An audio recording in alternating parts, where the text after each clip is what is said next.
Ini adalah cerita tentang viral. Pemuda pencari kayu ini tak sengaja bertemu dengan monyet putih ini hingga merubah nasib hidupnya. Kabut pagi masih tebal menyelimuti perbukitan di Desa Tlogosari, sebuah desa terpencil di lereng Gunung Lawu. Di sanalah hidup seorang pemuda bernama Arman, 22 tahun, tubuhnya kurus, kulitnya legam terbakar matahari, dan kedua tangannya kasar karena setiap hari menggenggam kapak serta tali tambang untuk mengikat kayu bakar. Ia tinggal berdua dengan ibunya yang sudah renta di sebuah rumah reot beratap seng karatan. Arman sudah terbiasa bangun sebelum ayam berkokok. Setelah menyalakan tungku kecil untuk merebus air, ia bergegas menuju dapur.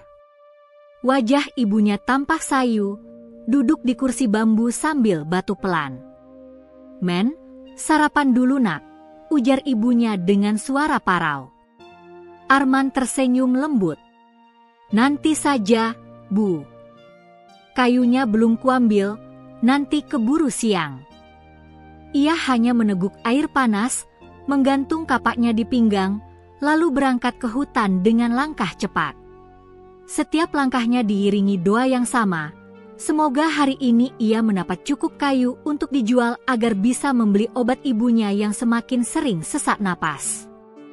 Hutan di kaki gunung itu bukan hutan biasa. Banyak warga enggan masuk terlalu dalam karena katanya sering terdengar suara aneh saat malam tiba. Namun Arman tidak pernah takut. Baginya, hutan itu adalah sahabat. Ia sudah mengenal setiap jalur dan pohonnya sejak kecil. Udara pagi terasa dingin menusuk, tapi pemandangan yang ia lihat membuatnya lupa pada rasa lelah. Sinar matahari menembus sela-sela daun, membuat kabut tipis di antara pepohonan terlihat seperti tirai perak yang berkilauan. Ia menghela napas lega, menatap ke arah batang pohon besar yang akan ditebangnya. Namun di tengah kesunyian, telinganya menangkap suara aneh, seperti tangisan kecil, lirih, dan menyayat hati. Arman berhenti, menajamkan pendengaran. Suara itu datang dari arah semak-semak di sebelah timur. Ia menurunkan kapaknya dan berjalan perlahan, menyibak ranting dengan hati-hati. Tangisan itu semakin jelas, seperti suara makhluk kecil yang sedang kesakitan. Arman menunduk, dan matanya terbelalak saat melihat seekor monyet terjerat tali kawat di kakinya. Tapi bukan sembarang monyet, bulu hewan itu putih bersih seperti kapas, matanya bulat bening, dan wajahnya tampak seperti sedang memohon belas kasihan. "Ya Allah," desis Arman pelan. Ia berjongkok, melihat kawat itu melukai kaki monyet hingga berdarah. Siapa yang tega memasang jerat di sini? Tanpa berpikir panjang, ia segera mengeluarkan pisau kecil dari pinggangnya. Monyet itu meronta ketakutan, matanya penuh air. "Tenang, aku tidak akan menyakitimu," ucap Arman dengan suara lembut, mencoba menenangkan. Setelah beberapa saat, jeratan berhasil dilepaskan. Kaki monyet itu berdarah parah. Arman menyobek ujung bajunya dan membalut luka itu seadanya. "Nah, sudah, jangan takut lagi." Monyet itu menatapnya lama, seolah mengerti ucapan manusia. Lalu, tanpa diduga, ia melompat ke bahu Arman dan memeluk lehernya dengan erat. Arman terkesiap, tapi tak tega mengusirnya. Tubuh hewan itu hangat, dan dari dekat bulunya memantulkan cahaya lembut saat terkena sinar matahari pagi. "Aneh sekali, bulumu putih seperti salju," gumam Arman sambil tersenyum kecil. "Baiklah, mulai sekarang aku panggil kau Putih."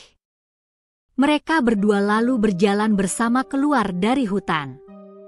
Putih tak mau turun dari bahu Arman, bahkan saat melewati jalan berbatu yang curam. Ia hanya sesekali mengeluarkan suara pelan seperti mendesah lega. Ketika Arman tiba di rumah, ibunya terkejut melihat anaknya membawa monyet. "Arman, kau bawa apa itu?"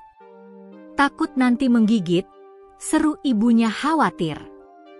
Arman tertawa kecil. Tenang, Bu. Monyet ini jinak. Tadi kutemukan terjerat di hutan. Kasihan, kakinya luka. Ibunya mendekat, menatap monyet itu.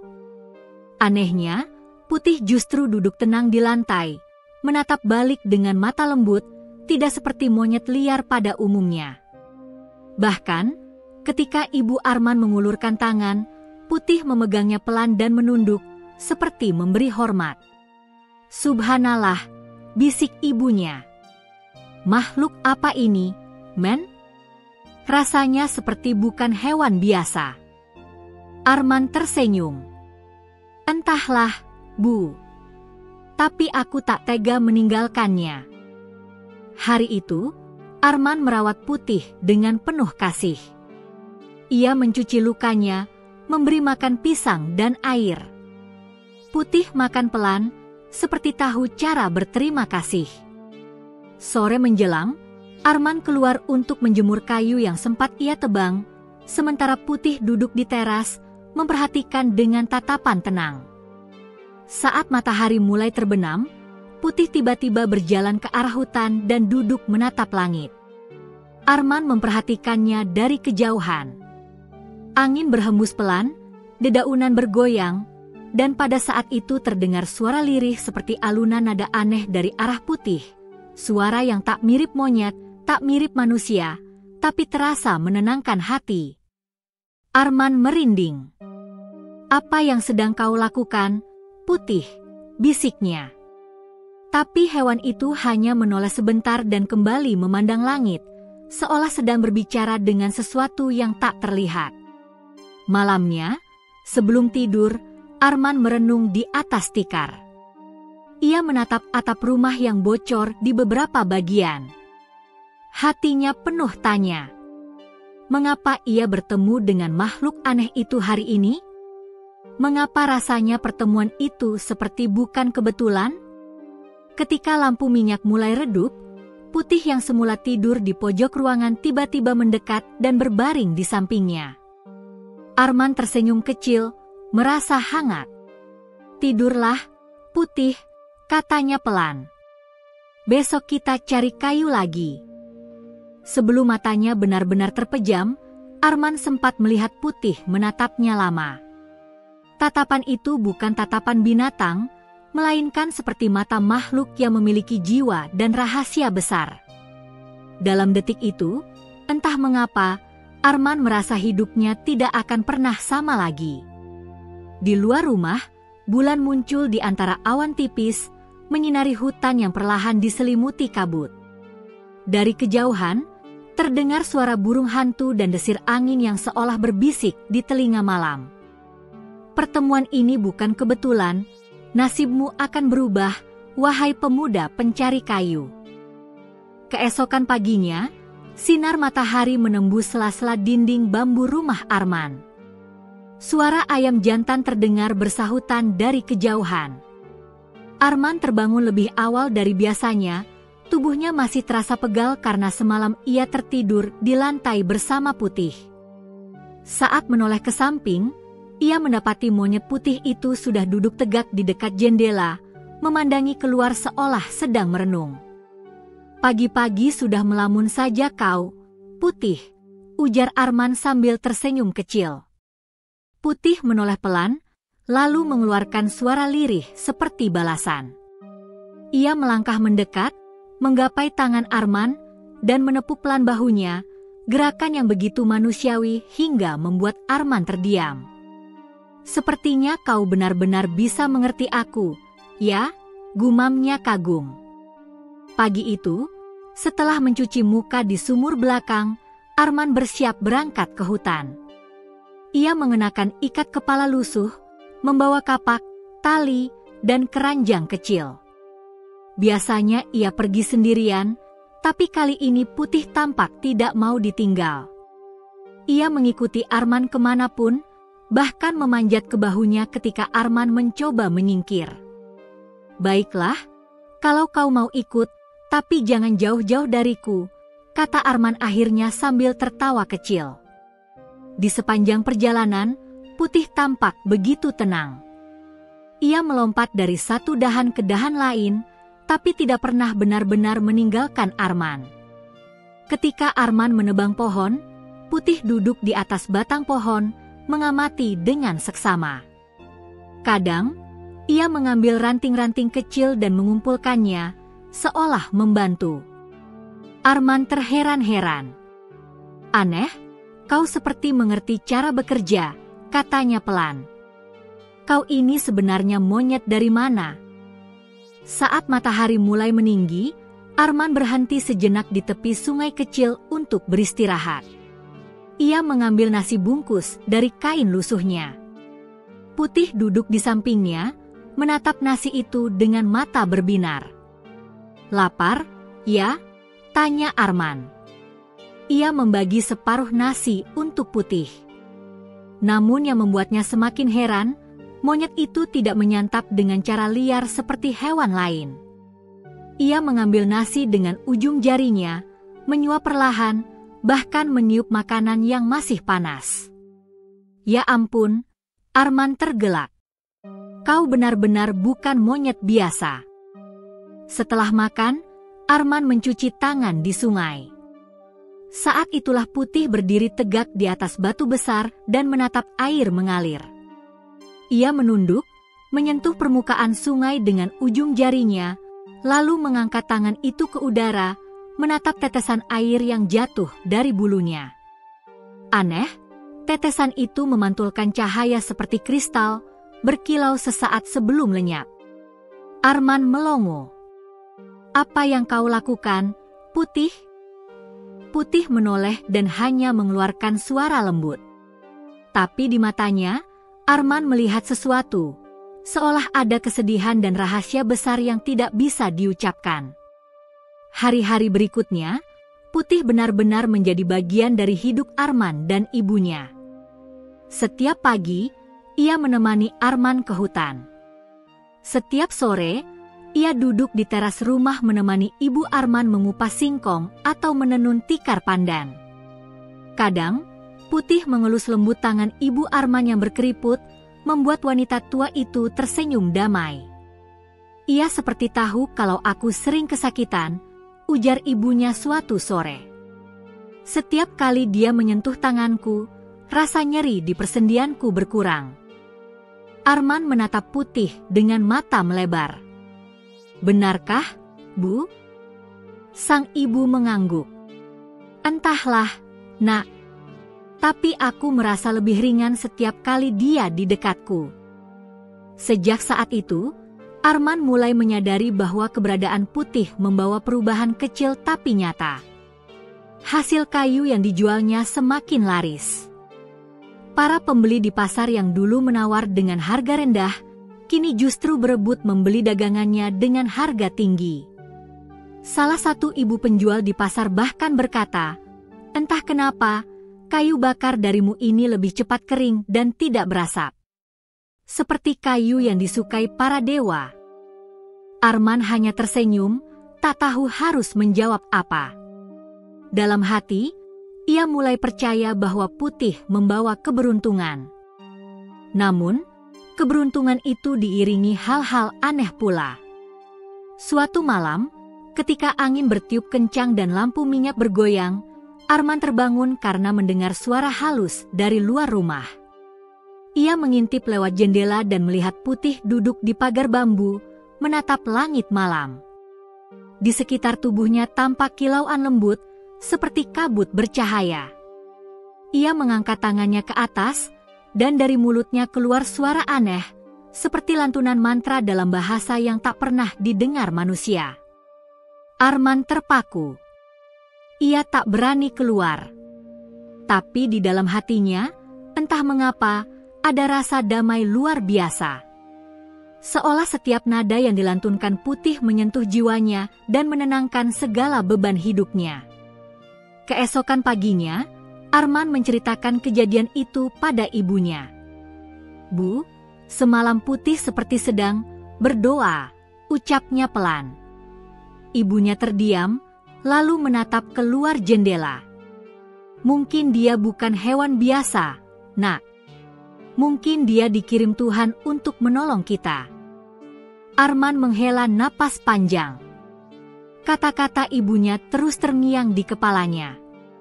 Sejak hari itu, Arman mulai memperlakukan Putih dengan penuh hormat. Ia tidak lagi menganggapnya sekadar hewan peliharaan, melainkan sahabat, bahkan penolong yang dikirim entah dari mana. Namun, keberadaan Putih mulai menarik perhatian warga sekitar. Beberapa anak kecil yang lewat di depan rumah sering berhenti dan berteriak kagum melihat monyet putih itu duduk di teras sambil memakan pisang. "Lihat, monyetnya bersih banget," seru mereka. Tak jarang pula ada orang dewasa yang berbisik, "Monyet itu aneh, matanya seperti manusia." Beberapa warga bahkan mulai khawatir, mengatakan bahwa hewan putih seringkali adalah jelmaan roh penunggu gunung. Arman tidak menggubris omongan mereka. "Selama Putih tidak mengganggu siapapun, aku tak peduli," katanya tegas. Namun, pada suatu sore menjelang senja, sesuatu yang ganjil terjadi. Saat Arman hendak pulang dari hutan, Putih tiba-tiba berhenti di tengah jalan setapak, menatap tajam ke arah semak-semak. Ia mengeluarkan suara rendah seperti peringatan.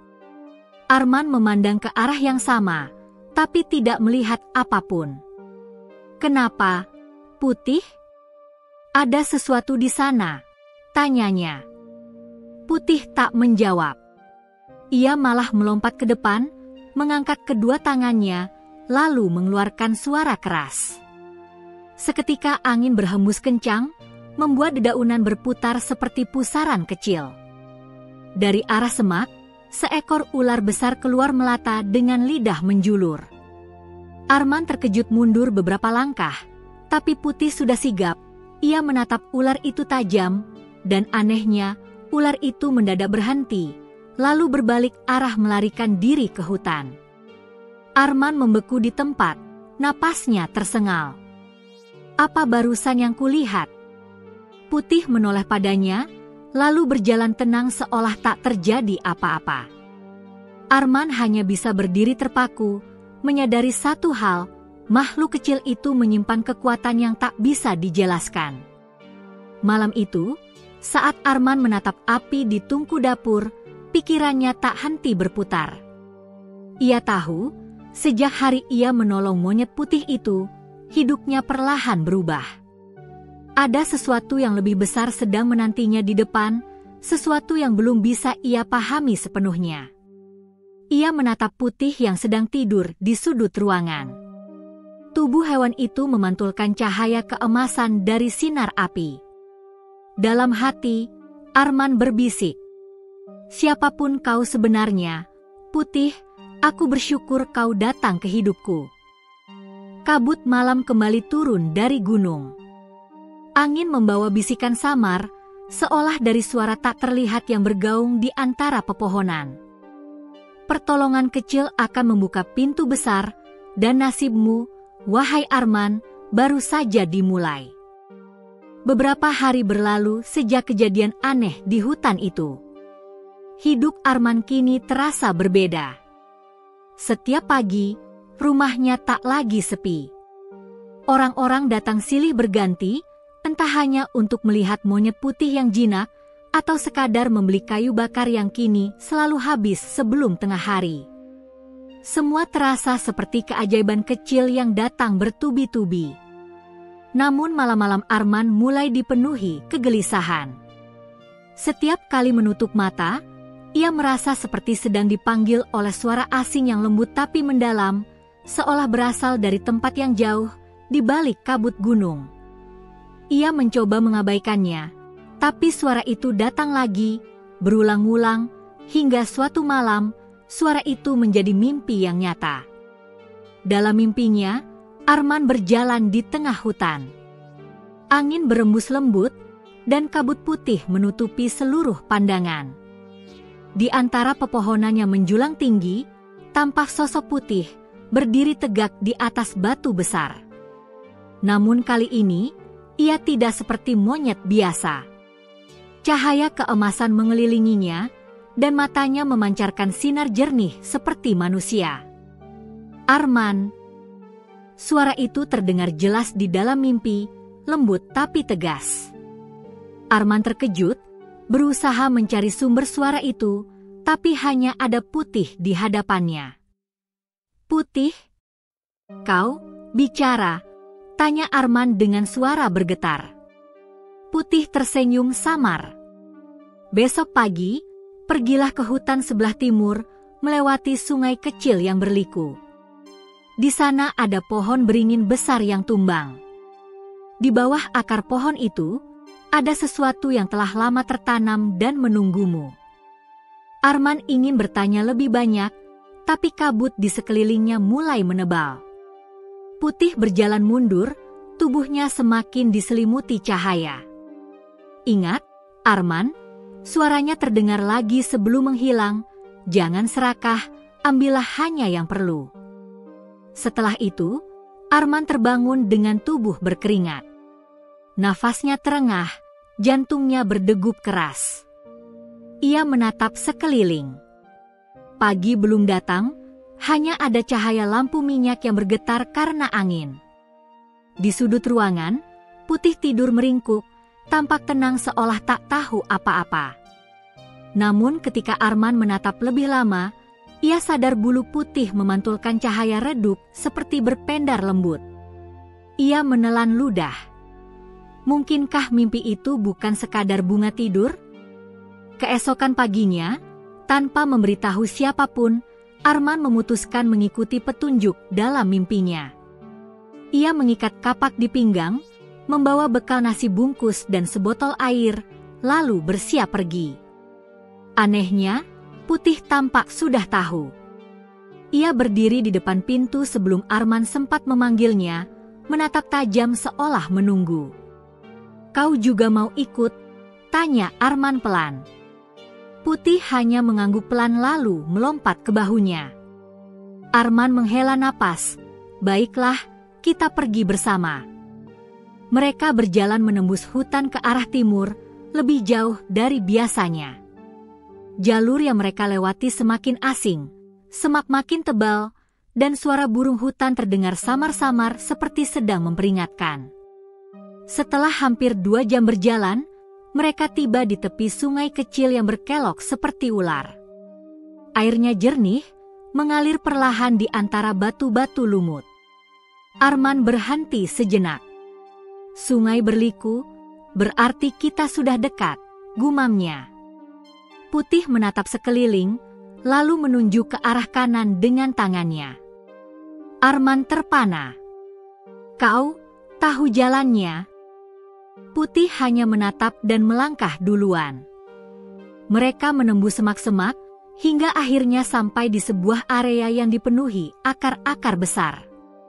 Di tengahnya, benar saja, berdiri pohon beringin raksasa yang sudah tumbang, batangnya menutupi sebagian tanah seperti jembatan alami. Akar-akarnya menjulur ke segala arah, seperti tangan-tangan tua yang mencengkeram bumi. Arman melangkah pelan, merasakan hawa aneh yang mengelilingi tempat itu. Angin berhenti bertiup, hutan seolah menahan napas. "Tampaknya ini tempat yang kau maksud dalam mimpi, Putih," bisik Arman. Ia mulai menggali tanah di bawah akar besar itu menggunakan kapaknya. Tanahnya keras dan lembab, tapi ia terus berusaha. Putih duduk di atas batang pohon, memperhatikan dengan tatapan tajam seolah memastikan sesuatu. Setelah menggali cukup dalam, kapaknya tiba-tiba membentur benda keras. Kerak! Suara logam bertemu kayu tua. Arman berhenti, jantungnya berdegup cepat. Ia menyingkirkan tanah dengan tangan kosong, dan sedikit demi sedikit tampak sebuah peti kayu tua tertimbun di bawah akar beringin. Peti itu berlumut, tapi ada ukiran halus di permukaannya, pola bunga dan huruf-huruf kuno yang tak bisa ia baca. "Ya Tuhan," bisik Arman. Ia menatap Putih, yang kini berdiri dengan mata berbinar aneh. Arman menarik napas panjang dan membuka peti itu perlahan. Begitu tutupnya terbuka, cahaya keemasan keluar dari dalamnya, memancar kuat hingga menerangi sekitarnya. Arman menutup mata karena silau. Saat cahaya meredup, ia melihat isi peti itu, tumpukan kepingan emas, perhiasan kuno, dan batu permata yang memantulkan warna indah. Arman terpaku, tak percaya dengan matanya. Ia ingin bersorak, tapi ada sesuatu di dalam dirinya yang menahannya. Ia menoleh ke Putih. Hewan itu menatapnya tanpa suara, tapi tatapan matanya seolah berkata, "Ingat, jangan serakah." Arman mengangguk pelan. Ia mengambil hanya satu keping emas yang paling kecil, lalu menutup kembali peti itu. Setelah menatap peti itu lama-lama, ia menimbunnya lagi di tempat semula dan menata akar beringin di atasnya agar tak terlihat. Saat ia selesai, Putih turun dari batang pohon, menghampiri dan menepuk pundaknya dengan lembut. "Aku tahu, Putih. Aku tidak akan tamak," ucap Arman seolah mengerti pesan yang disampaikan tanpa kata. Mereka pulang menjelang sore. Sepanjang jalan, pikiran Arman berputar cepat. Ia masih tak percaya dengan apa yang baru saja dialaminya. Dari mana datangnya peti emas itu? Mengapa hanya ia yang mendapat petunjuk? Dan yang paling membingungkan, siapa sebenarnya monyet putih ini? Sesampainya di rumah, Arman menyembunyikan keping emas itu di bawah lantai kayu. Ia hanya menunjukkan pada ibunya malam itu, setelah memastikan tak ada orang lain di sekitar. "Bu, lihat ini," katanya sambil membuka telapak tangan. Emas itu berkilau di bawah cahaya lampu minyak, begitu murni hingga memantulkan wajah mereka berdua. Ibunya terperanjat. "Ya Allah, Arman! Dari mana kau dapat ini?" Arman menceritakan semuanya, termasuk mimpinya. Sang ibu mendengarkan dengan mata berkaca-kaca. "Kalau begitu, Nak," ucapnya pelan, "Tuhan memang menguji hatimu. Kau sudah melakukan yang benar. Jangan pernah ambil lebih dari yang kau butuh." Arman mengangguk. Sejak malam itu, hidupnya mulai berubah. Keping emas itu, ketika dijual diam-diam ke kota, bernilai sangat besar. Dengan uang itu, ia memperbaiki rumah, membeli obat untuk ibunya, dan mulai menabung. Namun di dalam hatinya, Arman tahu semua ini bukan hasil kerja keras semata. Ini pemberian dari sesuatu yang lebih tinggi, melalui makhluk kecil bernama Putih. Dan malam itu, saat Putih duduk di teras menatap langit, Arman duduk di sampingnya. "Terima kasih, Putih," bisiknya. Monyet putih itu menatapnya sejenak, lalu menatap ke langit lagi, di mana bulan purnama menggantung sempurna di atas hutan. Entah mengapa, Arman merasa bintang-bintang malam itu bersinar lebih terang, seakan alam ikut bersukacita atas awal takdir baru yang menantinya. Malam turun perlahan di desa Tlogosari. Langit tampak merah keunguan sebelum akhirnya gelap pekat menyelimuti seluruh hutan. Di rumah kecil berdinding anyaman bambu itu, Arman duduk bersila di depan tungku, meniup api agar tidak padam. Di sampingnya, ibunya masih terbatuk-batuk, sementara Putih si monyet duduk tenang di kursi kayu, menatap api dengan mata yang memantulkan cahaya jingga. Sudah 3 hari sejak kejadian aneh itu, hari di mana pohon besar tiba-tiba tumbang sendiri saat Arman menebang kayu. Semenjak itu, banyak hal berubah. Setiap kali Arman keluar ke hutan, angin seakan membimbingnya ke tempat yang kayunya lebih banyak. Ia tak lagi tersesat. Dan yang paling aneh, setiap malam Putih selalu duduk diam di teras menghadap arah gunung, seperti sedang menunggu sesuatu. Arman menatap hewan itu dengan rasa heran yang makin besar. "Putih, apa sebenarnya kamu?" gumamnya pelan. Tiba-tiba angin bertiup kencang. Pintu rumah berderit. Lampu minyak bergoyang, hampir padam. Putih menoleh cepat, berdiri tegak, bulunya berdiri seperti merasakan bahaya. Arman refleks bangkit. Dari luar rumah, terdengar suara lirih, bukan suara manusia, tapi juga bukan suara hewan biasa. Suara itu seperti bisikan samar, menyerukan sesuatu dalam bahasa yang tidak dimengerti. "Putih, kau dengar itu?" tanya Arman pelan. Putih tidak menjawab, tapi wajahnya tegang.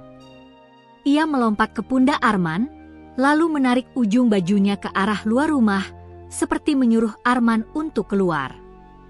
Meski takut, Arman menuruti. Ia membuka pintu perlahan, dan betapa terkejutnya ia saat melihat kilauan cahaya biru di antara pepohonan belakang rumah. Arman mendekat dengan hati-hati. Cahaya itu seperti menari di udara, memantul di embun dan daun pisang. Putih turun dari bahunya, berjalan pelan ke arah sumber cahaya, lalu berhenti di depan batu besar. Batu itu berlumut dan tampak biasa saja, kecuali satu hal, ada ukiran berbentuk telapak tangan di permukaannya. Arman berjongkok. "Apa ini, Putih?" Monyet putih itu mengeluarkan suara lirih, menepuk pelan batu itu dengan tangannya. Dan seketika, ukiran di batu itu memancarkan sinar biru yang lebih terang. Arman tersentak mundur, menutupi wajahnya karena silau.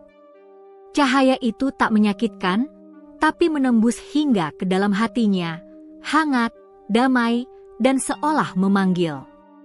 Ketika sinar itu perlahan meredup, Arman mendapati sesuatu yang baru muncul di permukaan batu, sebuah simbol berbentuk lingkaran dengan gambar bulan dan ranting di tengahnya. Putih menatapnya lama, lalu menunduk, seperti meminta maaf. Arman menghela napas berat. "Apa maksudnya semua ini? Kau bukan monyet biasa, kan?" Monyet itu tak menjawab. Tapi entah kenapa, di kepala Arman tiba-tiba terdengar suara lembut, bukan dari luar, tapi dari dalam pikirannya sendiri. "Aku dijaga oleh hutan ini. Aku dulu bagian dari yang menjaga keseimbangannya. Tapi manusia serakah menebang pohon dan memasang jerat. Aku terperangkap di dunia mereka. Kau melepaskanku, dan karena itu, kau telah mengikat nasibmu denganku." Arman terpaku. Suara itu jelas, tenang, dan meski tak ada yang berbicara, ia tahu itu berasal dari Putih. "Kau bisa bicara di dalam kepalaku?" tanya Arman terbata. "Bukan bicara. Aku hanya menyampaikan pesan lewat hati yang bersih. Kau mendengarnya karena niatmu tulus." Arman hampir tak percaya dengan yang terjadi. Ia menyentuh dada, merasakan detak jantungnya berpacu cepat. "Kalau begitu, apa arti batu ini?" Putih menatap batu itu lalu kembali mengirim pesan. "Itu adalah batu penjaga. Dulu, hutan ini dijaga oleh roh leluhur yang memelihara kehidupan. Batu itu adalah segel kekuatan mereka. Tapi segel itu mulai lemah karena keserakahan manusia. Jika segel itu hancur, bencana akan datang." Arman menelan ludah. Hatinya bergetar. Ia teringat warga desa yang kini makin sering menebang hutan secara sembarangan. Ia juga teringat suara binatang yang makin jarang terdengar. Lalu, apa yang harus kulakukan? Jagalah hutan ini, Arman. Sebab hanya manusia berhati bersih yang bisa menenangkan amarah alam. Angin bertiup lembut seolah mengamini kata-kata itu. Arman berdiri, menatap ke arah pepohonan yang bergoyang di bawah cahaya bulan. Ia merasa sesuatu berubah di dalam dirinya, seperti ada panggilan yang tak bisa ia abaikan. Namun tak lama kemudian, suara langkah kaki terdengar dari arah jalan desa. Arman menoleh cepat. Di kejauhan, 3 orang pria membawa senter dan kapak. Mereka tertawa keras, mabuk, sambil membawa jerigen bensin. "Cepat, tebang di dekat batu besar itu. Kayunya mahal," teriak salah satu dari mereka. Arman terkejut. Itu batu yang sama. Batu penjaga tempat putih tadi menunjukkan cahaya. Tanpa berpikir panjang, ia berlari mendekat. "Berhenti! Jangan tebang di sana!" teriaknya. Ketiga pria itu menoleh, wajah mereka sinis. "Halah, Arman. Sok jadi penjaga hutan sekarang? Kami cuma cari uang." Arman berdiri tegak. "Kalau kalian rusak pohon di dekat batu itu, kalian akan celaka." Salah satu dari mereka mendekat sambil menyalakan rokok. "Dasar pemuda miskin. Mau sok pahlawan, hah?" Ia mendorong dada Arman dengan kasar. Namun tiba-tiba, angin besar berhembus. Daun-daun beterbangan, ranting berderak, dan suara dari dalam hutan menggelegar seperti raungan hewan besar. Ketiga pria itu pucat pasi. Senter mereka pada mendadak, dan dari kegelapan terdengar suara langkah berat mendekat. Mereka menjerit dan kabur ketakutan. Arman berdiri diam, masih gemetar.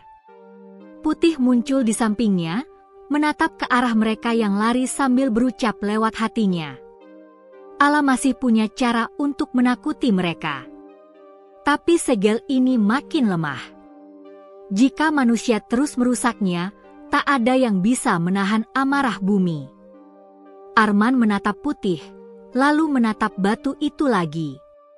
Cahaya biru kini telah padam, hanya meninggalkan kehangatan samar. Ia menunduk dan berbisik, "Baiklah. Kalau memang aku sudah terikat dengan nasib ini, aku akan menjaganya." Putih memandangnya lama, lalu melompat ke bahu Arman. Bulunya yang lembut menempel di pipi pemuda itu, seolah menyampaikan rasa terima kasih. Arman tersenyum lemah. Dalam hati, ia tahu hidupnya telah melangkah ke jalan yang sama sekali baru, bukan lagi sekadar pencari kayu, tapi seseorang yang kini harus menjadi penjaga rahasia besar hutan itu. Malam semakin larut. Kabut turun pelan, menyelimuti pepohonan. Di bawah sinar bulan yang redup, bayangan Arman dan Putih tampak berdiri di depan batu besar, seperti dua penjaga tua yang bersiap menghadapi takdir. Dari kejauhan, terdengar bisikan lembut dari angin malam. "Kau sudah dipilih, Arman.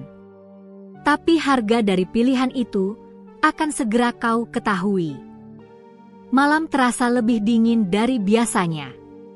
Angin gunung menyusup melalui celah-celah dinding bambu rumah Arman, membuat lampu minyak di meja bergetar kecil. Arman masih belum bisa tidur. Bayangan tentang batu bercahaya biru, suara misterius dari dalam pikirannya, dan amarah alam yang nyaris meledak terus terbayang di matanya. Ia duduk bersandar di dinding, menatap keluar jendela. Di luar sana, Putih sedang duduk di bawah cahaya bulan, matanya menatap ke arah puncak gunung seperti seseorang yang sedang berdoa. Bulunya memantulkan sinar keperakannya membuatnya tampak hampir tidak nyata, seolah berasal dari dunia lain. Arman menatapnya lama. "Siapa kau sebenarnya, Putih? Kenapa aku?" bisiknya lirih. Putih menoleh sebentar, lalu menunduk, seakan tahu isi hatinya tapi belum saatnya memberi jawaban. Akhirnya Arman memejamkan mata, mencoba tidur di samping ibunya yang sudah terlelap. Namun malam itu, tidur Arman tidak tenang. Ia terjatuh ke dalam mimpi yang terasa terlalu nyata. Ia berdiri di tengah hutan, tapi bukan hutan yang ia kenal. Pohon-pohon di sekelilingnya menjulang tinggi dan bersinar lembut, seolah hidup. Di tengah hutan itu berdiri sebuah pohon raksasa berakar emas. Anginnya berbau harum seperti bunga yang belum pernah ia kenal. Suara air mengalir lembut, dan di atasnya terdengar nyanyian aneh, samar, namun menenangkan. Tiba-tiba, dari balik pepohonan, muncul sosok perempuan tua berjubah hijau, berwajah damai dengan rambut seputih kapas. Ia membawa tongkat yang ujungnya bercahaya. Arman spontan berjongkok karena ketakutan. "Siapa? Siapa Anda?" tanyanya. Perempuan itu tersenyum. Suaranya lembut tapi menggema di udara. "Aku penjaga hutan ini sebelum manusia datang dan merusak keseimbangannya. Aku adalah roh penunggu Gunung Lawu, dan kau, wahai anak manusia, telah menyentuh batu penjaga tanpa niat jahat. Karena itu, nasibmu terikat padanya." Arman menelan ludah. "Aku hanya menolong seekor monyet, aku tidak bermaksud." "Kau menolong makhluk suciku," potong perempuan itu lembut. "Ia bukan monyet biasa. Ia utusan hutan, bagian dari roh penjaga yang kini terperangkap dalam wujud fana. Namanya adalah Putih Dharma, penjaga kesucian alam." Arman terkejut. Ia menatap perempuan itu dengan mata membelalak. "Jadi, selama ini Putih bukan hewan biasa?" Perempuan itu mengangguk. "Benar. Ia adalah roh penjaga terakhir yang tersisa. Ia terperangkap dalam wujud itu karena ulah manusia. Kini, hutan mulai retak keseimbangannya. Batu segel yang kau lihat adalah pusat dari semuanya. Jika segel itu hancur sepenuhnya, seluruh desa akan tertelan oleh murka bumi." Hembusan angin di dunia mimpi itu berubah dingin. Pohon-pohon tiba-tiba bergoyang hebat, ranting patah, tanah bergetar. Dari kejauhan muncul awan hitam besar yang menutupi langit, diikuti suara gemuruh mengerikan. Suara perempuan itu mulai samar, tenggelam dalam badai. "Ingatlah, Arman. Kau harus melindungi Putih. Jangan biarkan mereka menemukan batu itu. Di antara manusia, ada yang tamak, dan mereka akan datang mencarinya." "Siapa mereka?" teriak Arman di tengah badai.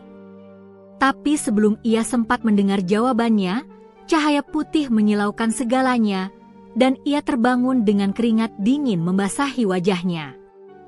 Pagi menjelang. Suara ayam berkokok memecah keheningan. Arman bangun dengan napas tersengal.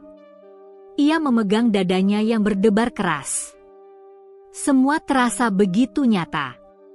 Ia menatap sekeliling, mencoba menenangkan diri. Ibunya masih tidur, tapi Putih duduk di dekat jendela menatapnya, seolah sudah tahu apa yang baru ia alami. "Putih," Arman berbisik pelan. "Aku bermimpi tentangmu. Tentang batu itu. Tentang bencana." Monyet itu mendekat, menatap wajah Arman, lalu mengangguk pelan.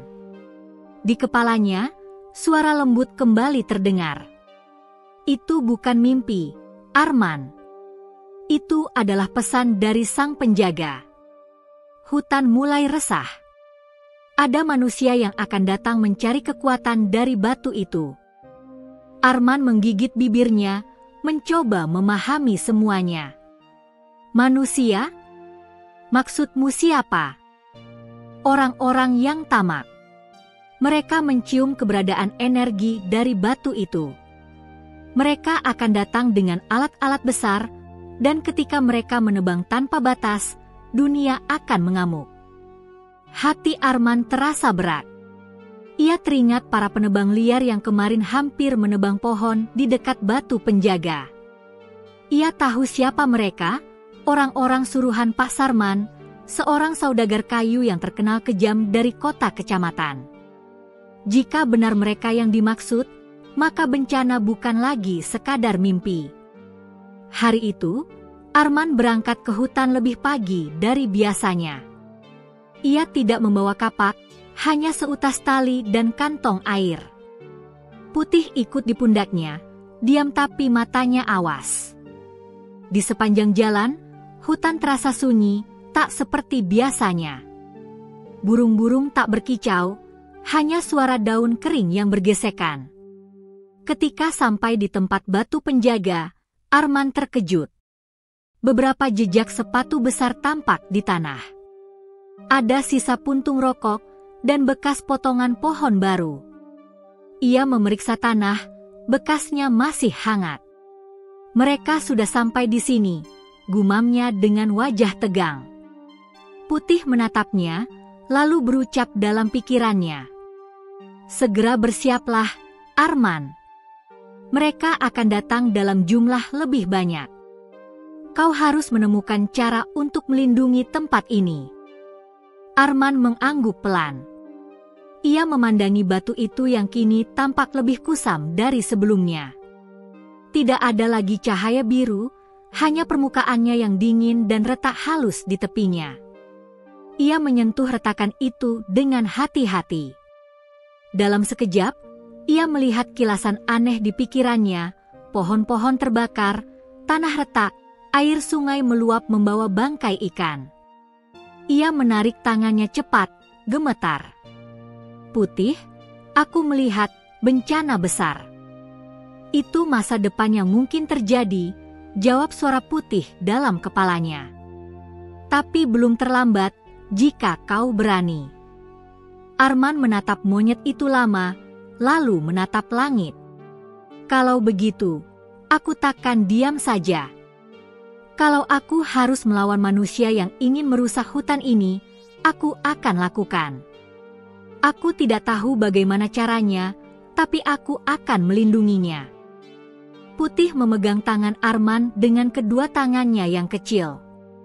Untuk pertama kalinya, ia mengeluarkan suara lirih, seperti bisikan. Manusia baik, kau terpilih karena hatimu bersih. Tapi jalanmu tak akan mudah. Banyak yang akan menganggapmu gila. Arman tersenyum getir. Biar saja. Aku sudah dianggap gila sejak menolongmu. Mereka berdua duduk lama di depan batu itu, menatap hutan yang mulai diterpa sinar matahari pagi. Angin bertiup pelan, tapi di kejauhan terdengar suara rantai besi dan mesin truk. Pertanda buruk itu datang lebih cepat dari yang mereka kira. Arman menggenggam tanah, menatap ke arah suara itu dengan mata penuh tekad. Ia tahu, sejak pertemuannya dengan Putih, hidupnya tak lagi sederhana. Ia bukan hanya pemuda pencari kayu lagi, ia telah menjadi penjaga terakhir dari keseimbangan hutan yang terluka. Angin membawa bisikan samar yang nyaris tak terdengar, namun Arman bisa merasakannya di dalam hatinya. Bersiaplah, Arman. Pertarungan antara manusia dan alam baru saja dimulai. Pagi itu, udara di desa Tlogosari terasa berat. Burung-burung yang biasanya berkicau di atap rumah lenyap, entah kemana. Suara rantai besi dan mesin diesel terdengar dari arah utara, mengguncang ketenangan yang selama ini menjadi ciri khas desa di kaki gunung itu. Arman berdiri di depan rumahnya, menggenggam kapak yang kini terasa berat di tangan. Di bahunya, Putih menatap ke arah suara itu dengan wajah waspada. Dari kejauhan, 3 truk besar masuk ke area hutan. Debu beterbangan. Di atas salah satu truk berdiri Pak Sarman, lelaki paruh baya bertubuh gemuk, berjas kulit coklat dan cerutu terselip di bibirnya. Ia dikenal sebagai pengusaha kayu terbesar di wilayah itu, orang yang tidak segan menyuap aparat dan menakuti warga demi memperluas lahan tebangan. Cepat, bersihkan semua pohon di sisi barat gunung itu, teriaknya lantang. Aku ingin lahan ini rata sebelum akhir bulan. Para pekerja langsung bergerak. Suara gergaji mesin meraung memecah keheningan pagi. Pepohonan mulai tumbang satu persatu, seperti tubuh tua yang menyerah pada maut. Burung-burung berhamburan, monyet-monyet berteriak panik, dan aroma minyak bercampur tanah basah memenuhi udara. Arman yang menyaksikan dari kejauhan hanya bisa mengepalkan tangan. Ia tahu, arah tebangan mereka mengarah ke batu penjaga, batu yang kini menjadi tanggung jawabnya. Ia menoleh ke Putih yang kini memelototi pemandangan itu dengan mata berkilat tajam. Mereka akan merusaknya, kata suara Putih dalam kepala Arman, lirih namun penuh amarah. Jika segel batu itu hancur, tidak ada yang bisa menahan amarah alam. Arman menatap hutan yang mulai porak-poranda. Ia menelan ludah, lalu berkata pelan, "Kita harus menghentikan mereka." Putih mengangguk, lalu melompat dari bahunya. Ia berlari menuju pepohonan dan mengeluarkan suara panjang, jeritan nyaring yang menggema di seluruh lembah. Anehnya, suara itu membuat angin berputar cepat di sekeliling mereka. Ranting-ranting bergetar, dan udara menjadi dingin dalam sekejap. Arman tertegun, tapi tak punya waktu untuk bingung. Ia berlari menyusul Putih menuju arah truk-truk itu. Sesampainya di lokasi, pemandangan yang ia lihat membuat darahnya mendidih. Puluhan pohon sudah tumbang. Beberapa pekerja tertawa puas sambil menyalakan rokok. Di tanah, seekor kijang kecil terkapar mati, tertimpa batang pohon. Arman menunduk, menggertakkan gigi. "Berhenti!" teriaknya sambil berlari ke tengah lokasi. Para pekerja menghentikan mesin mereka, menatap Arman dengan heran. "Hei, itu anak kampung. Mau apa kau di sini?" bentak salah satu dari mereka. Arman berdiri tegak, wajahnya tegang. "Kalian tidak boleh menebang pohon di sini. Ini wilayah suci. Batu di balik sana, jangan kalian sentuh." Pak Sarman yang duduk di kursinya menatap Arman sambil tertawa sinis. "Ah, rupanya bocah miskin yang suka cari kayu itu. Sekarang kau jadi penjaga hutan, hah? Sana, pulang. Ini tanah milik negara, bukan milikmu." Arman melangkah maju. "Tanah ini milik alam, bukan milik manusia serakah." Beberapa pekerja tertawa keras. Dengar itu. Anak gila bicara dengan pohon. Tapi sebelum mereka sempat tertawa lebih lama, angin tiba-tiba berubah liar. Udara yang tadinya panas berubah dingin menggigit. Daun-daun kering beterbangan, suara burung mendadak lenyap. Dari balik semak, muncul bayangan Putih yang berlari cepat. Putih. Ia melompat ke atas truk, merobek karung yang berisi bensin, menumpahkannya ke tanah. Para pekerja panik. "Monyet! Tembak! Tangkap dia!" teriak salah satu dari mereka sambil mengayunkan kayu. Namun Putih bergerak terlalu cepat. Ia menatap salah satu dari mereka dengan mata bersinar biru. Seketika, lelaki itu menjerit kesakitan, lututnya lemas, dan jatuh berlutut seperti dicekam sesuatu yang tak terlihat. Arman berlari menghampiri mereka. "Hentikan! Pergilah dari sini. Kalau kalian tetap menebang, hutan ini akan melawan." Pak Sarman maju, wajahnya merah padam. "Anak kurang ajar. Kau berani menentangku? Ini proyek besar, kau pikir hutan bisa bicara?" Namun belum sempat ia melanjutkan kata-katanya, tanah di bawah mereka tiba-tiba bergetar hebat. Suara gemuruh datang dari dalam bumi. Pepohonan yang tersisa bergoyang seperti akan tumbang. Sungai kecil di dekat sana mendadak meluap, airnya berwarna merah kecoklatan, seperti darah yang merembes keluar dari tanah. Para pekerja menjerit ketakutan. Tanah bergerak. Gempa. Gempa. Truk bergoyang keras, beberapa orang terjatuh. Putih berdiri di atas batu besar, tubuhnya diselimuti cahaya biru lembut. Matanya kini bersinar terang, dan dari arah angin terdengar suara tangisan, bukan tangisan manusia, tapi suara bumi yang terluka. Arman memandangi semua itu dengan dada berdebar hebat. Ia tahu ini bukan gempa biasa, Ini peringatan dari hutan. Pak Sarman tersungkur, wajahnya pucat. Apa yang terjadi ini? Arman menatapnya tajam. Inilah akibat dari keserakahanmu. Alam membalas. Tanah di sekitar batu penjaga mulai retak. Dari celahnya keluar uap putih dan sinar kebiruan. Putih melompat ke atas batu, menatap Arman dengan mata cemas. Segelnya mulai terbuka. Arman, aku tak bisa menahannya sendiri. Arman segera berlari. Ia meletakkan kedua tangannya di atas batu, menutup matanya. Dalam sekejap, kilatan cahaya menyelimuti tubuhnya.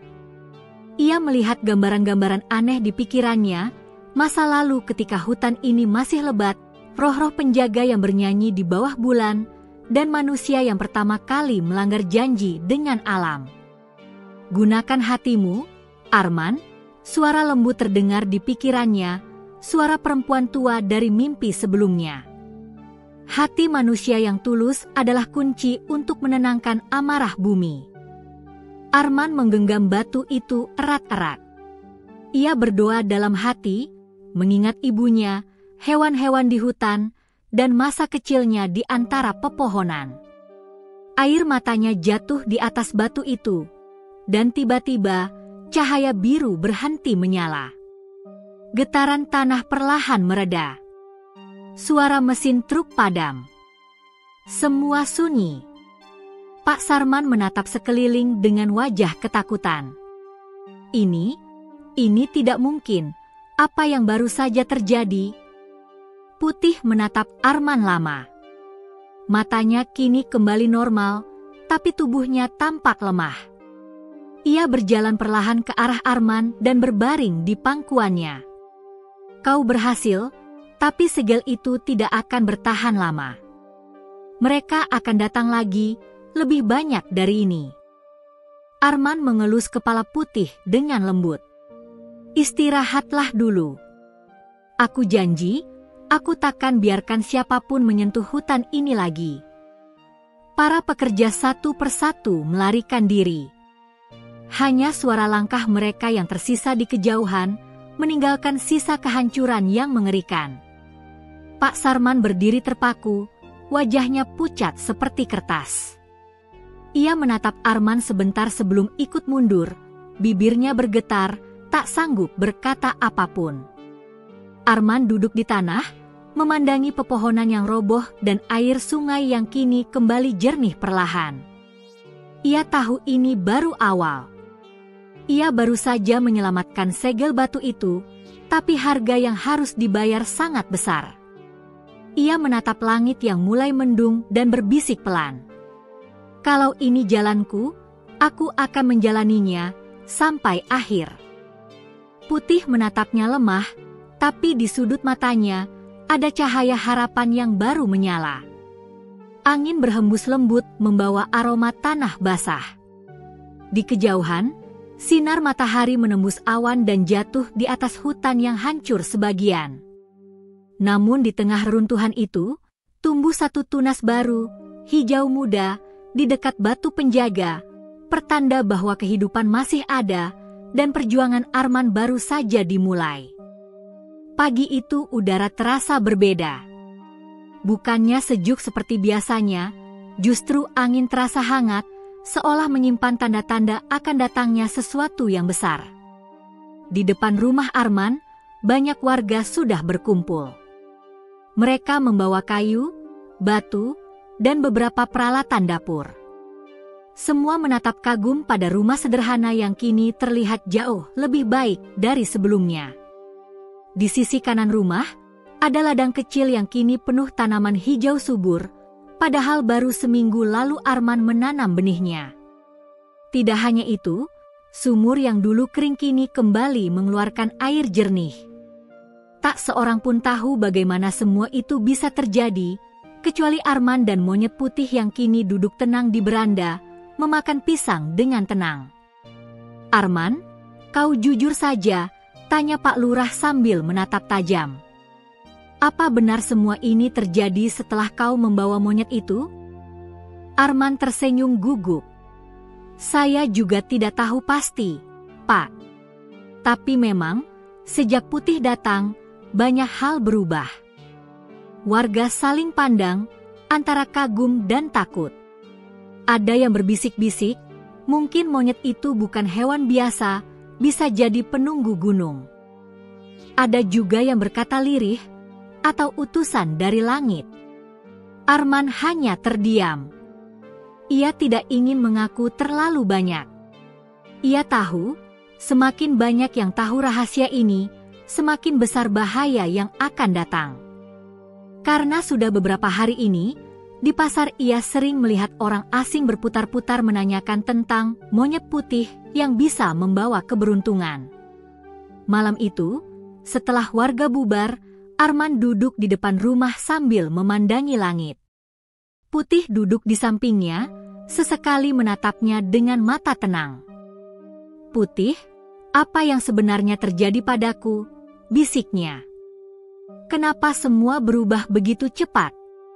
Putih menatap langit, lalu menoleh pada Arman, dan untuk pertama kalinya ia membuat gerakan yang tak biasa.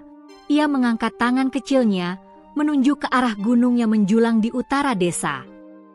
Arman mengikuti arah itu, dan bulu kuduknya berdiri. Di puncak gunung, terlihat kilatan cahaya biru menembus awan. Kilatan itu tidak seperti petir, tapi seperti sinar dari sesuatu yang hidup. Gunung itu? Arman tertegun. Apa maksudmu, Putih?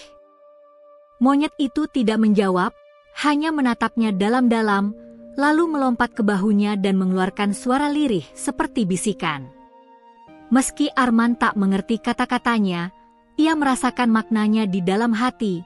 Gunung itu menyimpan asal-muasal segalanya. Keesokan harinya, desa kembali geger. Api besar melahap rumah milik salah satu warga kaya, Pak Jatmiko, yang dikenal serakah dan suka menebang pohon di hutan tanpa izin. Warga panik, mencoba memadamkan api, namun angin membuat kobaran semakin liar. Arman segera berlari ke lokasi membawa ember dan air, tapi apinya terlalu besar. Di tengah kekacauan itu, Putih tiba-tiba melompat dari bahunya. Hewan itu berlari ke arah rumah yang terbakar, membuat semua orang berteriak panik. Arman, tahan monyetmu. Nanti ikut terbakar, teriak seseorang. Tapi Arman tak bisa menghentikannya. Ia melihat Putih masuk ke dalam api, tubuhnya memancarkan cahaya putih terang. Lalu, keajaiban terjadi. Api yang tadinya menjilat-jilat tinggi tiba-tiba padam seketika, seperti disiram oleh kekuatan tak terlihat. Asap mengepul tinggi, dan udara yang panas berubah menjadi sejuk dalam hitungan detik. Warga yang menyaksikan hanya bisa ternganga. Mereka menatap Putih yang keluar dari reruntuhan rumah, tubuhnya bersih tanpa luka sedikit pun. Beberapa orang sampai berlutut, menyebut nama Tuhan berkali-kali.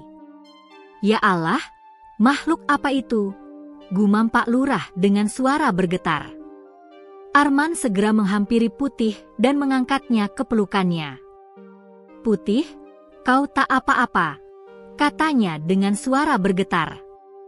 Tapi yang membuat Arman nyaris menangis bukan hanya karena monyet itu selamat, melainkan karena setelah api padam, dari dalam runtuhan rumah muncul sebuah batu berkilau yang memancarkan cahaya keemasan. Batu itu berbentuk seperti telapak tangan kecil, seolah tanda dari sesuatu yang suci. Pak Lurah dan warga menatapnya dengan kagum. Itu batu apa, Arman? Aku tidak tahu, Pak, jawab Arman. Tapi mungkin ini pertanda. Sejak kejadian itu, nama Arman dan Putih semakin dikenal. Video kejadian pemadaman api ajaib itu direkam oleh seorang pemuda dan viral di media sosial. Dalam hitungan hari, orang-orang dari kota berdatangan ke desanya, ingin melihat langsung monyet putih yang disebut-sebut sebagai hewan pembawa berkah. Wartawan datang membawa kamera, influencer berdatangan dengan ponsel dan mikrofon, dan beberapa orang kaya menawarkan uang besar untuk membeli batu keemasan itu. Tapi Arman menolak semuanya. "Saya tidak menjual apapun," tegasnya pada para tamu. "Ini bukan barang dagangan. Ini titipan Tuhan." Namun, tidak semua orang senang. Di balik keramaian, dua pria berjas hitam mengamati dari jauh, berbicara dengan nada curiga. "Kalau memang batu itu punya kekuatan seperti yang dikatakan warga, kita harus mendapatkannya," kata salah satu dari mereka. Yang lain menanggapi dingin, "Dan monyet itu mungkin bukan hewan biasa. Bisa jadi eksperimen lama yang bocor. Kita tangkap malam ini." Malam pun datang. Arman duduk di teras rumah, menatap langit penuh bintang. Ia merasa aneh, ada firasat buruk yang tak bisa dijelaskan. Putih duduk di sampingnya, menatap gelap dengan mata tajam. Angin malam berhembus pelan, tapi di kejauhan terdengar langkah kaki berat mendekat. Tiba-tiba, suara ranting patah terdengar dari belakang rumah. Arman berdiri cepat. "Siapa di sana?" serunya. Tak ada jawaban, hanya bayangan dua orang berlari cepat ke arah gudang kayu. Arman mengejar dengan membawa kapak. Tapi saat sampai di sana, ia melihat kedua pria berjas hitam itu sudah memegang jaring besar dan menodongkan senjata bius ke arah Putih. "Jangan!" teriak Arman. Namun suara letupan kecil terdengar. Anak panah bius melesat ke arah Putih. Dalam sepersekian detik, monyet putih itu memutar tubuhnya dan melompat, menangkis anak panah dengan kecepatan yang mustahil bagi makhluk biasa. Cahaya putih berpendar dari tubuhnya, membuat kedua pria itu jatuh tersungkur, ketakutan. "Makhluk ini bukan monyet biasa," teriak salah satu dari mereka, lalu kabur terbirit-birit ke arah hutan. Putih mendekat ke Arman, matanya berkilat lembut, lalu ia mengeluarkan suara lirih seperti nyanyian. Angin malam berhembus deras, dan Arman merasa seolah seluruh bumi ikut bergetar. "Putih, siapa sebenarnya kau?" tanyanya dengan suara parau. Tapi monyet itu hanya menatapnya, lalu menepuk dada Arman perlahan, seolah mengatakan, "Aku datang bukan untuk kekayaanmu, tapi untuk menguji hatimu." Malam itu, Arman duduk lama di bawah sinar bulan, memeluk Putih yang mulai tampak lemah setelah mengeluarkan cahaya besar itu. Di wajahnya terselip rasa haru dan takut sekaligus. Ia belum tahu bahwa setelah malam ini, rahasia besar tentang asal-usul Putih dan batu keemasan itu akan terungkap, dan hidupnya akan benar-benar berubah, bukan sekadar menjadi viral, tapi menjadi legenda. Fajar menembus kabut dengan warna keemasan yang lembut. Desa Tlogosari tampak tenang, seolah tidak ada kejadian besar semalam. Tapi di dalam hati Arman, badai berkecamuk. Ia tidak bisa tidur semalaman. Bayangan dua pria berjas hitam yang mencoba menculik Putih masih terbayang jelas di kepalanya. Putih sendiri kini tampak lemah. Tubuhnya yang biasanya memancarkan cahaya putih lembut kini redup. Ia duduk diam di pojok kamar, menatap ke arah jendela. Arman menghampirinya dengan segelas air dan sepotong pisang. "Putih, kau sakit?" tanya Arman dengan suara lembut. "Sejak semalam kau tak bicara, tak bersuara."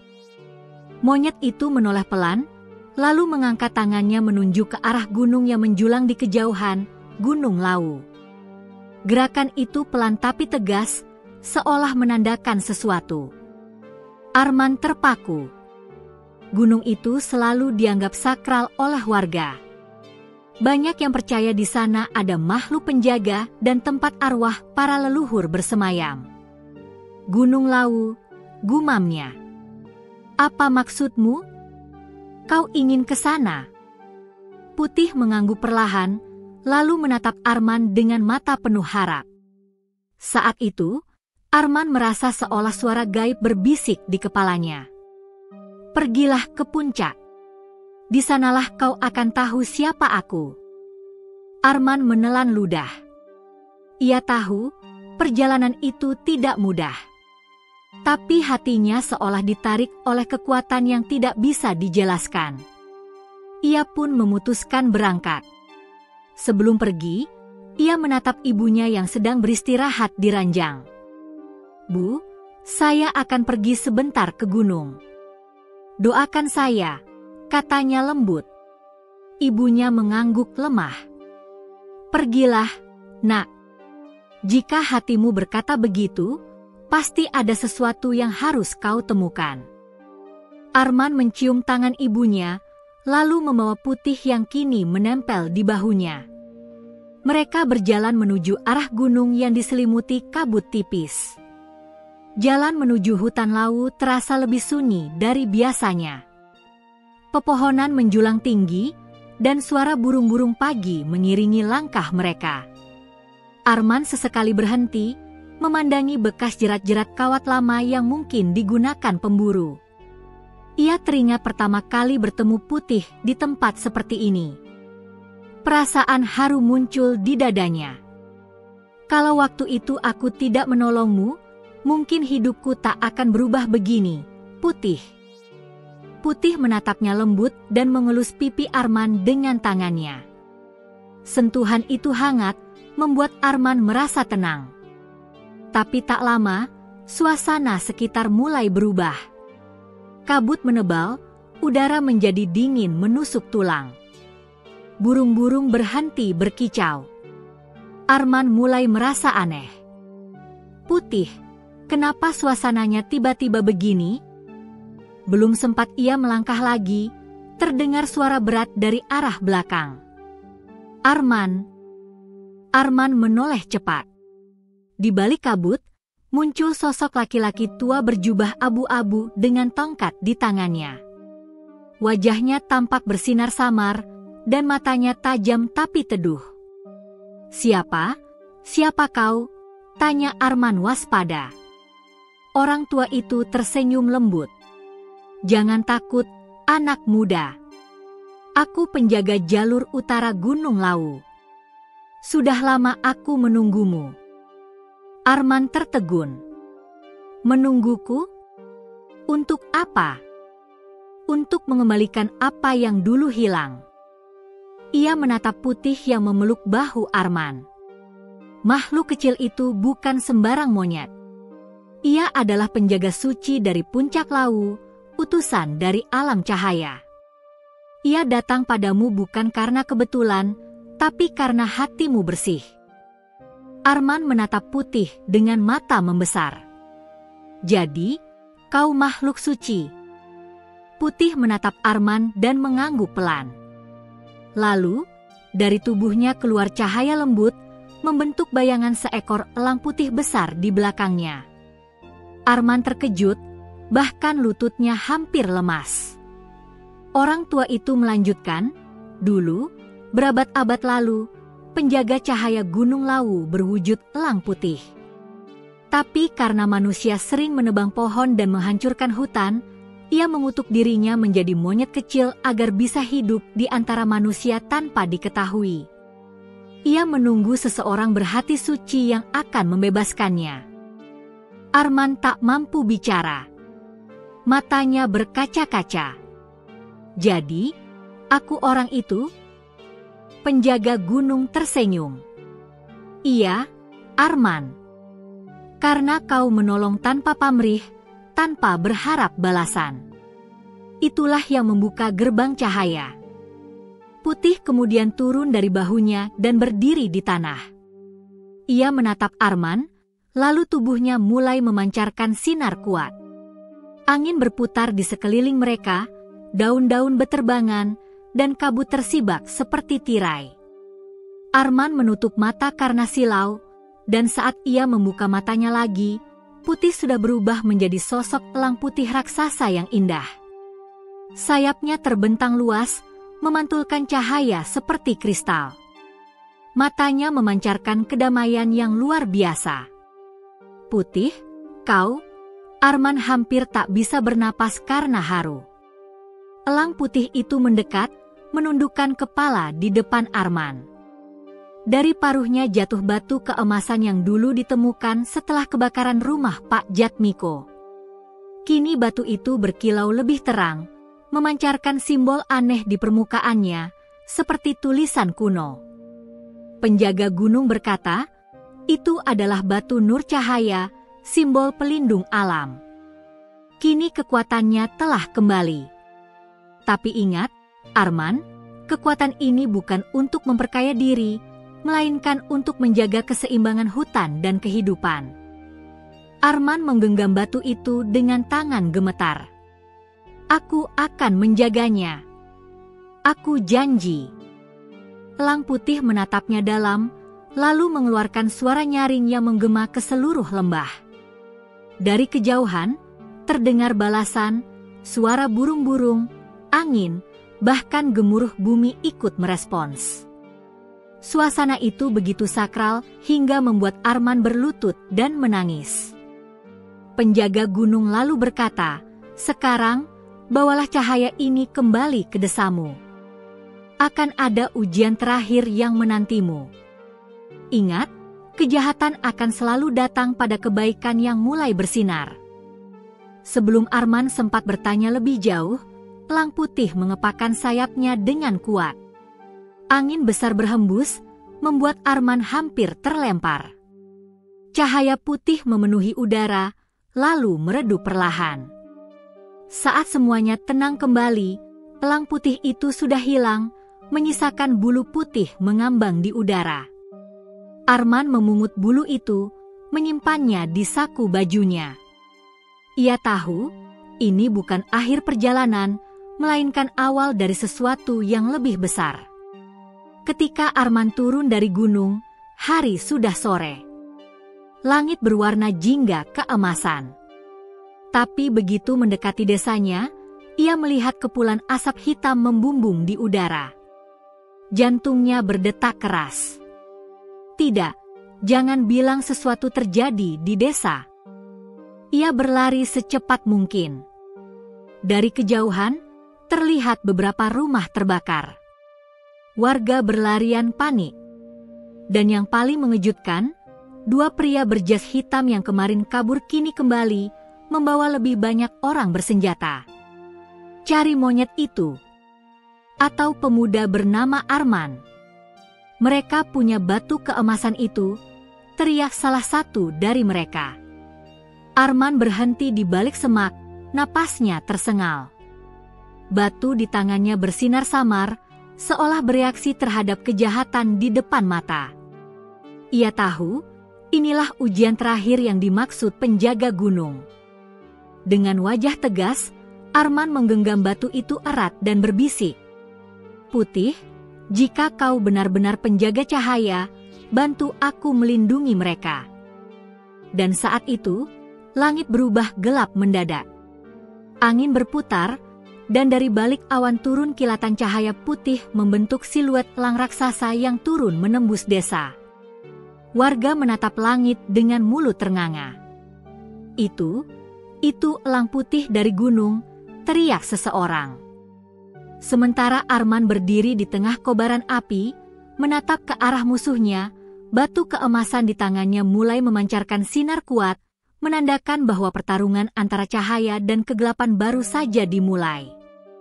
Malam itu langit terlihat murung, awan-awan hitam bergumpal di atas langit Goa Batu Seribu. Hanya suara serangga dan gemericik air dari celah batu yang terdengar. Di dalam goa, Jaya duduk bersila, matanya terpejam, napasnya teratur. Di depannya terdapat lampu minyak kecil yang menyala redup, cukup untuk menerangi batu dinding yang dipenuhi ukiran-ukiran tua. Ukiran itu menyerupai gambar sosok manusia bersayap dengan lingkaran cahaya di kepalanya, dan di bawahnya terdapat tulisan kuno yang belum pernah ia lihat sebelumnya.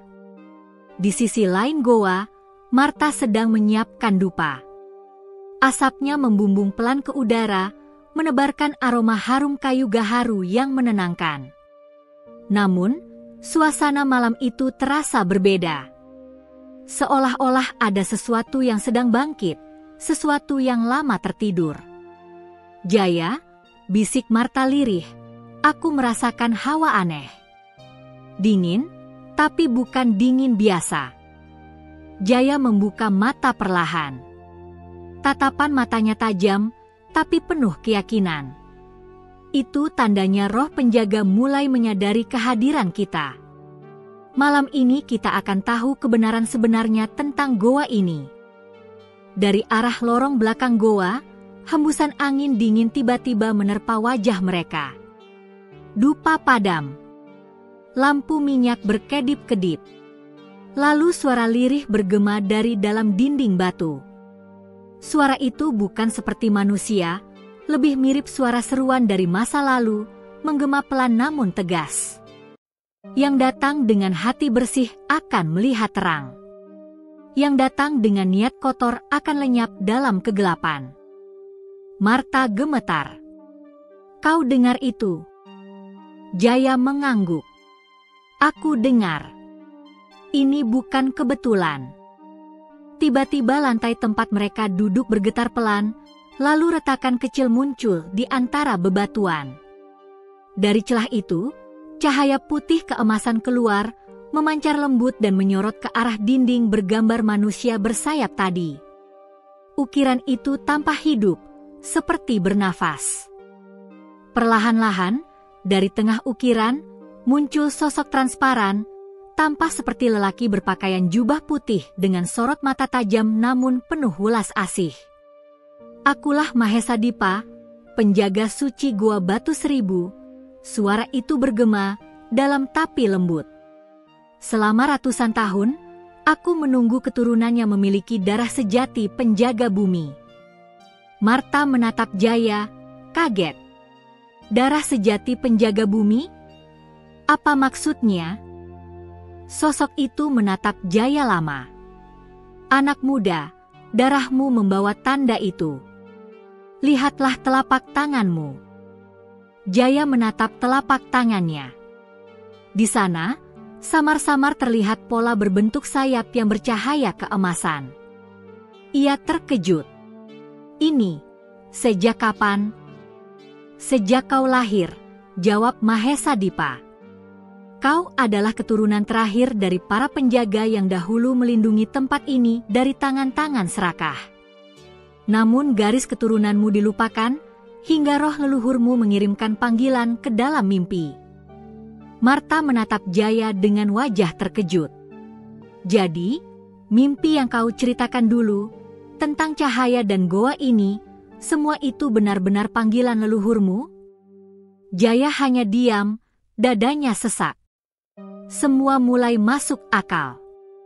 Selama ini ia merasa dipanggil ke tempat ini, seperti ada suara yang menuntunnya setiap kali ia bermimpi. Mahesa Dipa melanjutkan, "Namun, tempat ini kini terancam. Mereka yang mengejar kekuatan dalam goa ini telah mendekat. Bila segel suci ini rusak, dunia luar akan melihat hal yang seharusnya tidak pernah mereka lihat." Jaya langsung berdiri. "Siapa mereka?"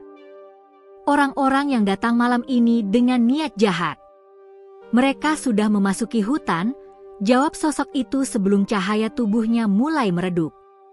"Ingat, hanya hati murni yang bisa mengaktifkan pelindung goa. Kau harus bertindak sebelum mereka sampai." Begitu sosok Mahesa Dipa lenyap, goa kembali tenang. Tapi gema langkah kaki dari luar mulai terdengar. Marta bergegas memadamkan lampu minyak dan menarik Jaya ke balik batu besar.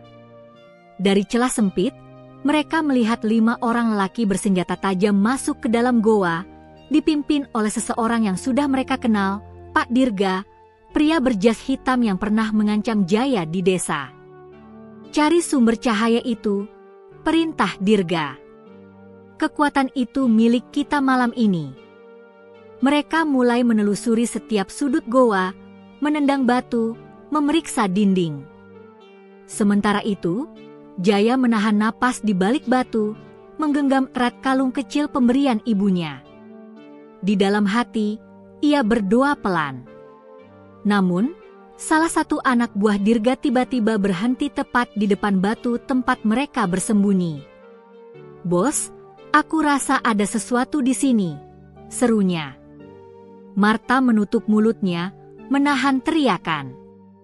Tapi sebelum orang itu sempat mendekat lebih jauh, suara keras seperti guntur terdengar dari dalam goa. Dinding batu bergetar lagi, dan dari celah-celah dinding muncul cahaya biru berputar. Batu-batu di sekitar mereka memantulkan cahaya itu hingga seluruh ruangan tampak seperti langit berkilau. Lalu dari tengah ruangan muncul pilar batu yang sebelumnya tak terlihat. Di atasnya terdapat kristal bulat sebesar kepala manusia yang berdenyut seperti jantung. Dirga melangkah maju, matanya berbinar rakus. "Itu dia, batu suci yang selama ini kita cari." Jaya menatapnya ngeri. Ia ingat pesan Mahesa Dipa, hanya hati murni yang bisa mengaktifkan pelindung goa. Tanpa berpikir lama, Jaya keluar dari persembunyian dan berdiri menghadang. "Berhenti, Pak Dirga. Batu itu bukan untuk manusia serakah sepertimu." Dirga tertawa. "Kau pikir bisa menghentikanku, anak desa? Aku sudah mengorbankan banyak hal untuk ini." Ia melangkah maju, menghunus belatinya. Tapi begitu ia mendekati batu suci itu, cahaya biru tiba-tiba berubah menjadi merah menyala, lalu terdengar jeritan keras dari mulut Dirga. Tubuhnya terhempas ke dinding, lalu ambruk tak sadarkan diri. Anak buahnya panik dan lari tunggang langgang meninggalkan goa. Jaya berdiri terpaku. Batu itu kini bersinar tenang kembali. Marta mendekat, memegang pundaknya. "Kau melakukannya, Jaya."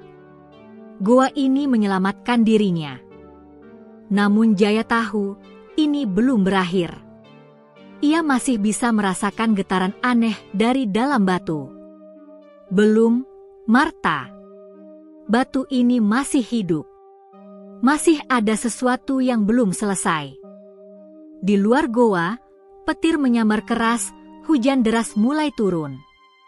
Dunia seolah menegaskan bahwa malam itu adalah malam penentuan.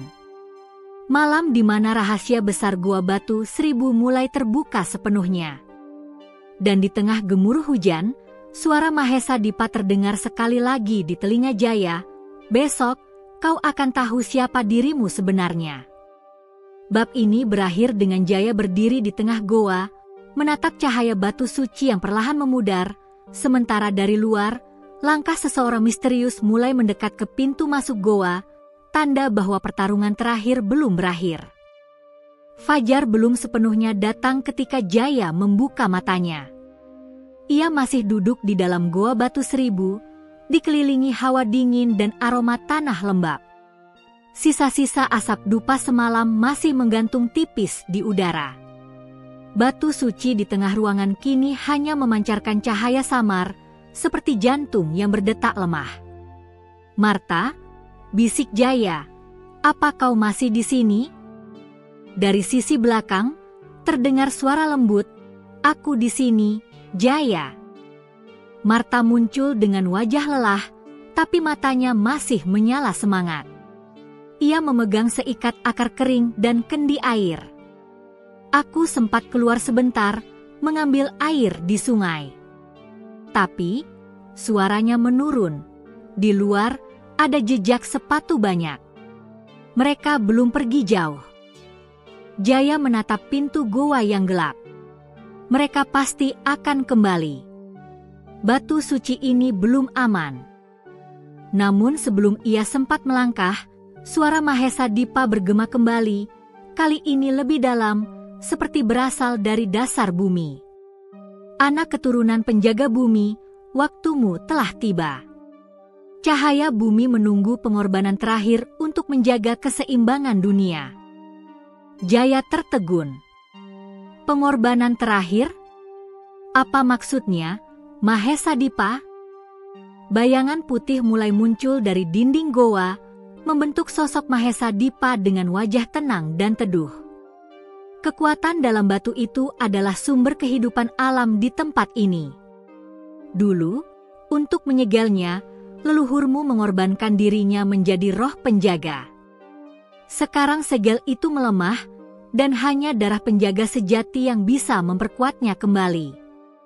Jaya mulai mengerti. Maksudmu, aku harus menggantikanmu?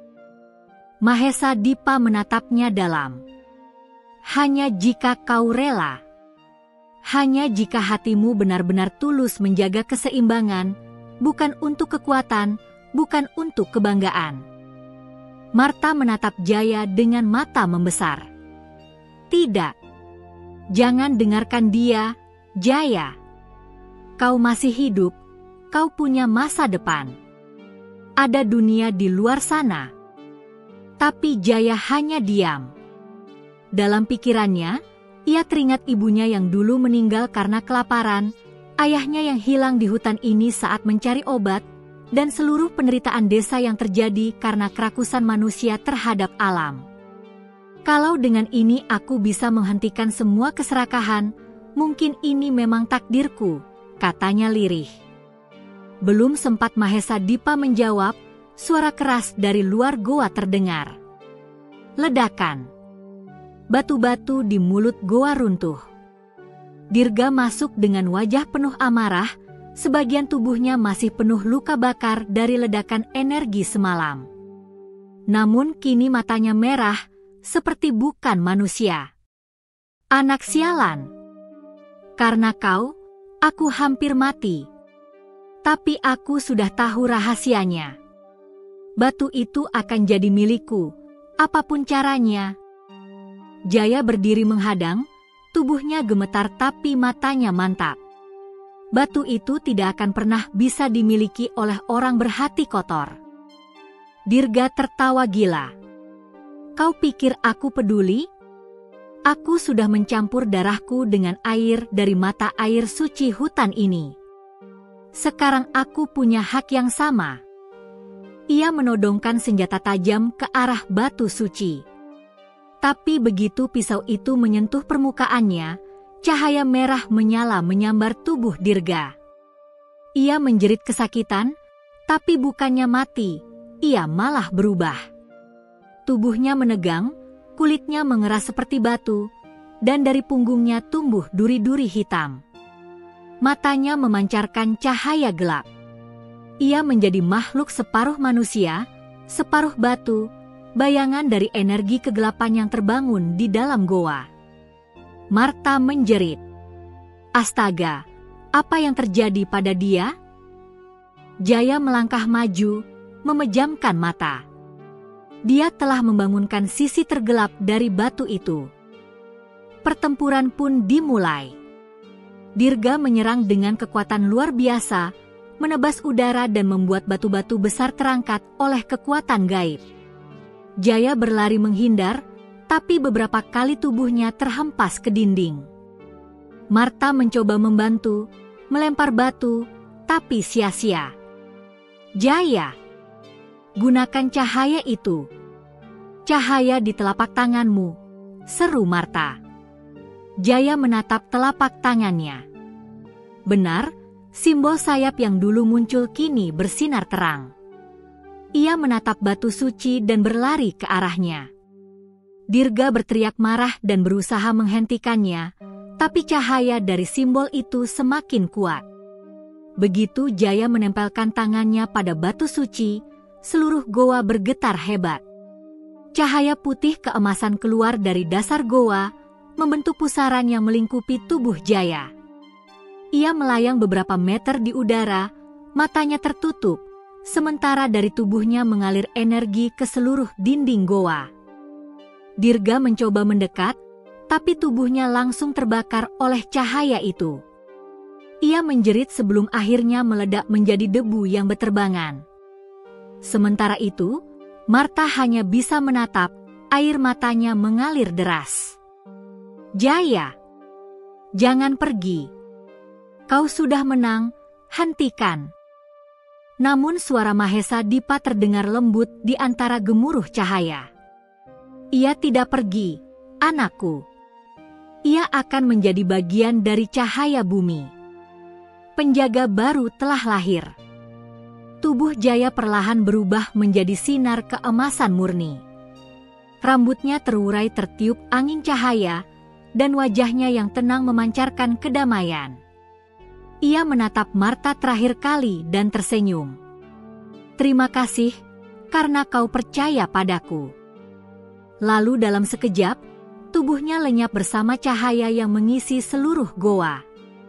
Ledakan cahaya itu menerangi seluruh lembah. Pohon-pohon yang mati tumbuh kembali. Sungai yang kering mengalir jernih lagi. Alam seolah hidup kembali setelah bertahun-tahun tertidur. Ketika semua mereda, Marta tersadar sendirian di dalam goa yang kini sunyi. Batu suci sudah tak bersinar lagi, tapi di tempat Jaya berdiri, terdapat setetes kristal kecil berbentuk sayap. Ia mengambilnya dan menggenggamnya erat di dada. Bulan berikutnya, Marta kembali ke desa membawa kabar. Orang-orang mendengarkan kisahnya dengan haru. Goa Batu Seribu kini menjadi tempat suci yang tak boleh diganggu. Penduduk desa membangun pintu batu dengan ukiran wajah Jaya di depannya sebagai tanda penjaga abadi. Setiap malam, dari jauh, orang-orang masih melihat cahaya lembut keluar dari dalam goa, seperti napas bumi yang hidup, tenang, dan suci. Dan Marta, yang kini sudah menua, selalu datang setiap tahun membawa bunga putih ke depan goa. Ia berbisik pelan sambil menatap langit. Terima kasih, Jaya, penjaga cahaya bumi. Dari dalam goa, suara angin selalu menjawab lirih. Aku tidak pergi, Marta. Aku hanya menyatu dengan cahaya. Cahaya kecil di dinding goa berkelip sebentar, seperti senyum terakhir dari penjaga sejati Goa Batu Seribu. Tamat.